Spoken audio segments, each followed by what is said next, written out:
जय श्री कृष्णा। राधे राधे दोस्तों। गाय को कभी भी भूल कर भी मत खिलाना ये तीन चीजें। घर में आती है गरीबी, मां लक्ष्मी छोड़ देती है आपका साथ। जी हां दोस्तों, बिल्कुल ही सही सुना आपने। गाय को भूल कर भी कभी भी ये तीन चीजें मत खिलाना। दुनिया की कोई भी ताकत आपका दुर्भाग्य आने से नहीं रोक सकती। नमस्कार दोस्तों, स्वागत है आप सभी का आपके पसंदीदा चैनल भक्ति ज्ञान में। दोस्तों, अगर हिंदू धर्म की माने तो ऐसी मान्यता है कि गाय की सेवा अगर निस्वार्थ भाव से की जाए तो घर में लक्ष्मी का वास होता है। वैसे तो युगों युगों से चला आ रहा है कि गाय को हम कुछ न कुछ खिलाते जरूर है। गाय को सनातन धर्म में लक्ष्मी स्वरूप भी माना गया है। कहा जाता है कि गाय की सेवा करने से घर परिवार सुखी और संपन्न रहता है। जिनके घर में गाय की सेवा निस्वार्थ भाव से होती है उस घर में लक्ष्मी जी की कृपा हमेशा बनी रहती है। और जिस घर में गाय की सेवा नहीं होती वहां अचानक से किसी भी प्रकार की विघ्न बाधाएं आती रहती है। कौन सी वो तीन चीजें हैं जो गाय को नहीं खिलानी चाहिए, आज हम आपसे इस वीडियो में साझा करेंगे।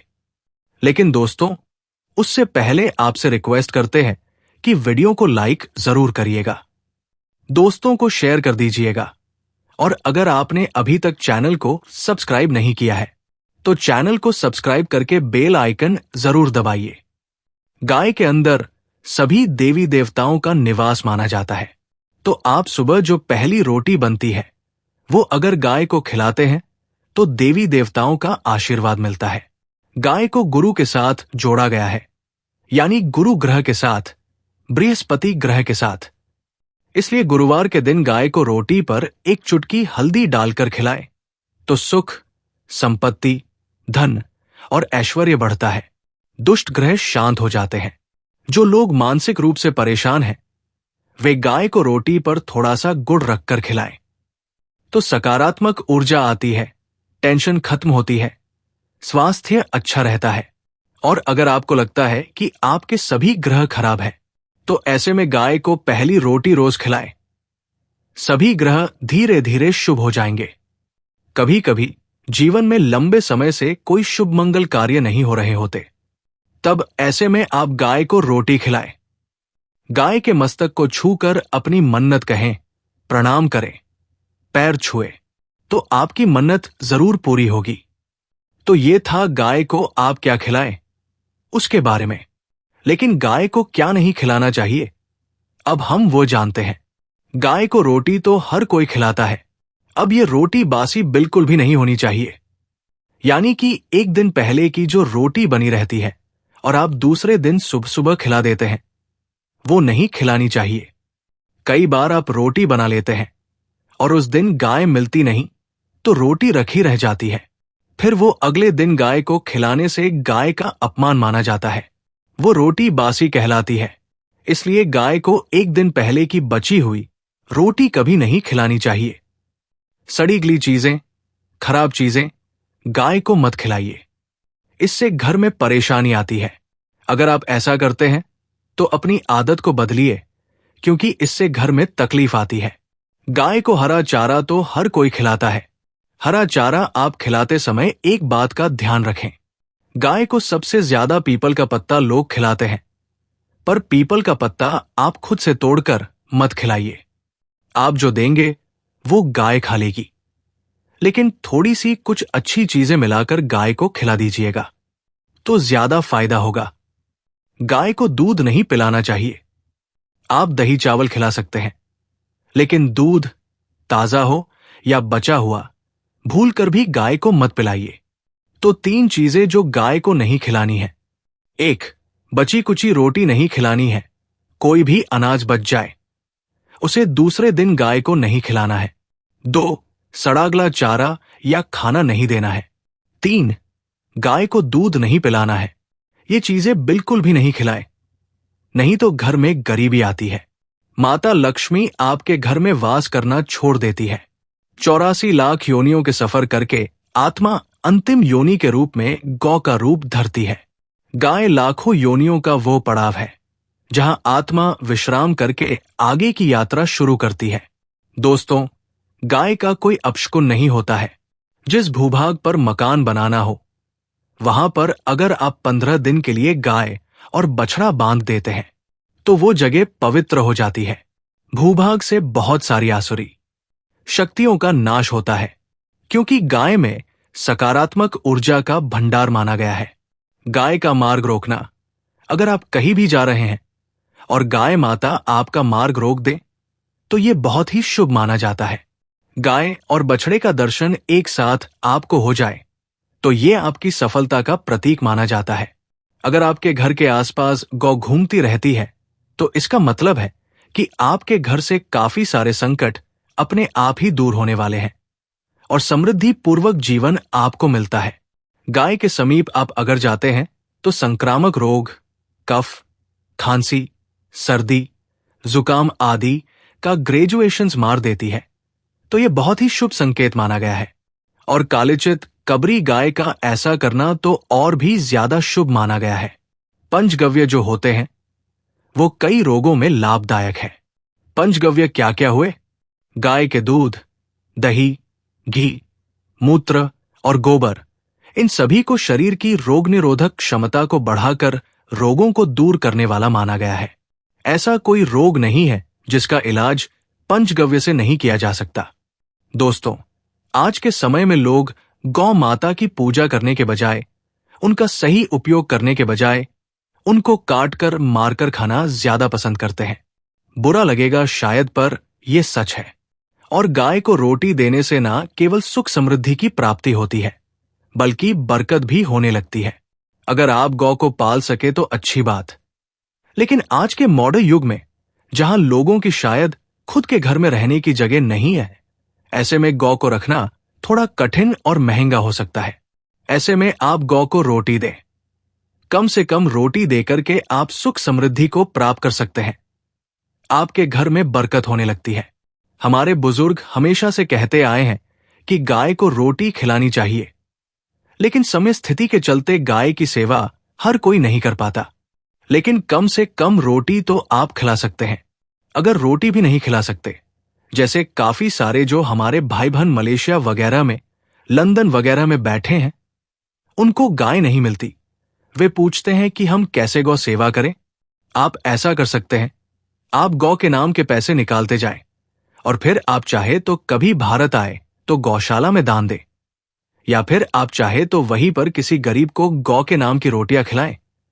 किसी भी अनाथ आश्रम में चले जाएं, किसी वृद्धाश्रम में चले जाएं, किसी भी दूसरे सफेद पशु को आप भोजन कराएं। यह भी आपके लिए बहुत अच्छा परिणाम देगा। कम से कम रोटी जरूर खिलाएं। हमारे देश में कई जगह देखा गया है और कई लोगों का प्रश्न आता है कि हम झूठी रोटी गाय को देते हैं।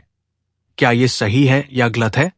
हम झूठा खाना, बचा हुआ खाना गाय को खिलाते हैं, यानी जो बच जाता है वो गाय के हवाले कर दिया जाता है। तो आपको बता दे दोस्तों, रामायण काल में गौ माता को एक श्राप मिला था। उसी की वजह से आज उनके साथ ऐसा हो रहा है। उसी श्राप की वजह से गौ माता में देवी देवताओं का वास होने के बाद भी उनको झूठा खाना पड़ता है। यहां तक कि पॉलिथिन से भी खाते हैं। हालांकि ये किसी भी लिहाज से सही नहीं है। आपको बता दें, वाल्मीकि रामायण में सीता द्वारा पिंडदान देकर दशरथ की आत्मा को मोक्ष मिलने का संदर्भ आता है।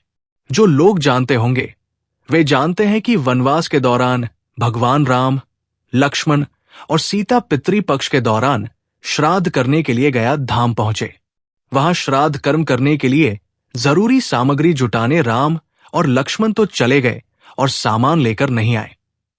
इधर दोपहर हो गई, पिंडदान का समय निकलता जा रहा था। सीता मां घबराने लगी। तभी दशरथ की आत्मा ने पिंडदान की मांग कर दी। अब गया जी के आगे फल्गु नदी पर अकेली सीता जी मुश्किल में पड़ गई। उन्होंने फल्गु नदी के साथ वृक्ष, केतकी के फूल और गाय को साक्षी मानकर बालू का पिंड बनाया और स्वर्गीय राजा दशरथ अपने ससुर के निमित्त पिंडदान कर दिया। थोड़ी देर में भगवान राम और लक्ष्मण जब लौटे तो उन्होंने कहा कि समय निकल जाने के कारण मैंने पिंडदान कर दिया। राम ने कहा, बिना सामग्री के पिंडदान कैसे हो सकता है? इसलिए राम जी ने सीता मां से प्रमाण मांगा। तब सीता माता ने कहा कि जो फल्गु नदी की रेत है, केतकी के फूल है, गाय है और वटवृक्ष है, ये मेरे द्वारा किए गए श्राद्ध कर्म की गवाही दे सकते हैं। इतने में फल्गु नदी, गाय और केतकी के फूल तीनों इस बात से मुकर गए। उन्होंने कहा, सीता मां झूठ बोल रही है, सिर्फ वटवृक्ष ने सही बात कही। तब सीता जी ने दशरथ का ध्यान करते हुए उनसे ही गवाही देने की प्रार्थना की। दशरथ जी ने सीता मां की प्रार्थना को स्वीकार करके घोषणा की कि ऐन वक्त पर सीता ने मुझे पिंडदान कर दिया। इस पर राम आश्वस्त हुए, लेकिन तीनों गवाहों द्वारा झूठ बोलने पर सीता जी उनसे क्रोधित हो गई और उन्हें श्राप दिया। फल्गु नदी से कहा, जा, तेरा नाम सिर्फ नदी रहेगा, लेकिन तुझ में पानी कभी नहीं रहेगा। इस कारण आप भी जानते होंगे, जो लोग जानते हैं, फल्गु नदी आज भी गया में सूखी ही रहती है। गाय को श्राप दिया कि तू पूज्य होकर भी लोगों का झूठा खाएगी, और केतकी के फूल को श्राप दिया कि तुझे पूजा में कभी भी नहीं चढ़ाया जाएगा। वटवृक्ष को सीता मां ने आशीर्वाद दिया कि उसे लंबी आयु की प्राप्ति होगी और दूसरों को छाया प्रदान करेगा, तथा पतिव्रता स्त्री तेरा स्मरण करके अपने पति की दीर्घायु की कामना करेंगी। यही कारण है कि गाय को आज भी झूठा खाना पड़ता है। केतकी के फूल को पूजा से निषिद्ध बताया गया है। फल्गु नदी के तट पर जल नहीं है। सीताकुंड में पानी के अभाव में सिर्फ बालू या रेत में पिंडदान किया जाता है। दोस्तों, शास्त्रों के मुताबिक गौ माता में सारे देवी देवता निवास करते हैं। 33 कोटि देवी देवता और पितर का निवास होता है। अगर आप भी किसी मंदिर में नहीं जा सकते, पूजा पाठ नहीं करते हैं, कहीं जाकर के गृह दोषों का उपाय नहीं कर सकते हैं, तो आपको गाय को एक रोटी जरूर खिलानी चाहिए। हमेशा कहते हैं, पहली रोटी गाय की। अगर आप भी खिलाते हैं तो दुनिया के सारे सुसुखों को प्राप्त कर सकते हैं। आपने अक्सर ही सुना होगा कि रसोई में पहली रोटी जो भी बने, गाय को दे देनी चाहिए। हर रोज गाय को एक रोटी देने से आपके जीवन के सभी दुख दर्द दूर हो जाते हैं। खाना बनाते वक्त हमेशा पहली एक रोटी गाय की निकाल दें। इसके बाद ही परिवार के बाकी सदस्यों के लिए आपको रोटियां सेकनी चाहिए। कोशिश करनी चाहिए कि गाय की उस रोटी में थोड़ा सा हल्दी मिला दें। इससे गाय को रोटी खिलाने का अपार फल प्राप्त होता है। अगर गुरुवार का दिन हो तो लोई ले लें। सने हुए आटे की एक छोटी सी लोई बना लें और उसमें हल्दी मिलाकर गाय को खिला दें। आपके जीवन में शुभता आती है, वैभव आता है, धन संपत्ति का वास होता है। आप जो भी हासिल करना चाहते हैं जिंदगी में, तो आप देखेंगे कि तुरंत आपको मिनटों में वो हासिल हो जाता है। इसी तरह से आपको नमक का एक उपाय बताते हैं। नमक क्या है? नमक के बिना तो हर स्वाद अधूरा है, और साथ ही साथ अगर नमक ना हो, जीवन में तो स्वादहीन हो जाता है। जितना हम खाने में नमक को आवश्यक मानते हैं, उतना ही ज्योतिष में नमक को आवश्यक ही माना जाता है, और इसे कर्ज की वस्तु माना गया है। किसी का नमक खाने का अर्थ क्या होता है? उसका कर्जदार होना। आपने सुना ही होगा, नमक का कर्ज अदा करना है।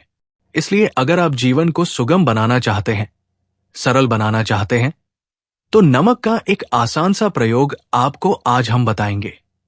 आप देखिए कि कितने आपको सकारात्मक परिणाम मिलते हैं, और इतना आसान है कि इसके लिए आपको अतिरिक्त मशक्कत करने की कोई जरूरत नहीं है। सिर्फ आपको अपने घर में बनी सबसे पहली रोटी लेनी है और उस पर थोड़ा सा नमक रख दें। अब आप पूछेंगे कौन सा नमक रखें? तो सबसे बेस्ट है, आप झाड़ा नमक, डेली वाला नमक, सस्ता नमक जो भी है वो रखें। काला नमक नहीं रखना है, आपको सफेद नमक ही रखना है। तो नमक रख लें और फिर इस रोटी को किसी कपिला गाय को आपको दे देनी है। कपिला गाय यानी सफेद रंग की गाय को आपको खिला देना है। अगर आपको कपिला यानी सफेद गाय नहीं मिलती है, तो आप ये रोटी किसी भी गाय को खिला दें। मगर यदि आपको कोई ऐसी गाय दिख जाए, तो सबसे पहले सफेद गाय को ही खिलाना प्रेफर करें। आपको बता दें दोस्तों, ये उपाय आपकी हर समस्या को जड़ से दूर कर देता है। चाहे आपके घर में कोई बड़ी कलह हो, कोई पारिवारिक वाद विवाद हो, इस उपाय को करके आपके घर में सुख का वास होने लगता है। जो भी धन की कमी हो, बच्चों की पढ़ाई हो, करियर में असफलता हो, सभी मुश्किलें आपके जीवन की दूर होने लगती है। लेकिन गाय को रोटी देते वक्त मन में ऐसा कोई भावना ना रखें कि हम रोटी खिलाते हैं या फिर हम बहुत बड़े दानी हैं। अन्यथा इस स्थिति में पुण्य फल की प्राप्ति होना संचय वाली स्थिति देता है। गाय को रोटी खिलाने से नियम से बरकत के अलावा आप देखेंगे धन संपत्ति में दिनों दिन बढ़ोतरी होने लगती है और आपके घर के गृह दोषों से आपको मुक्ति मिलती है। अगर आपके भी घर में धन की कमी है तो आपको ये उपाय जरूर करना चाहिए। किसी भी दिन करें। अगर सावन का पवित्र महीना है तो हर दिन शुभ है। आप जिस दिन चाहें उस दिन से कर सकते हैं और आप देखेंगे इस उपाय को करने से आपके घर से धन की कमी बिल्कुल झट से दूर हो जाती है। तो ये उपाय आप जरूर कर लीजिए।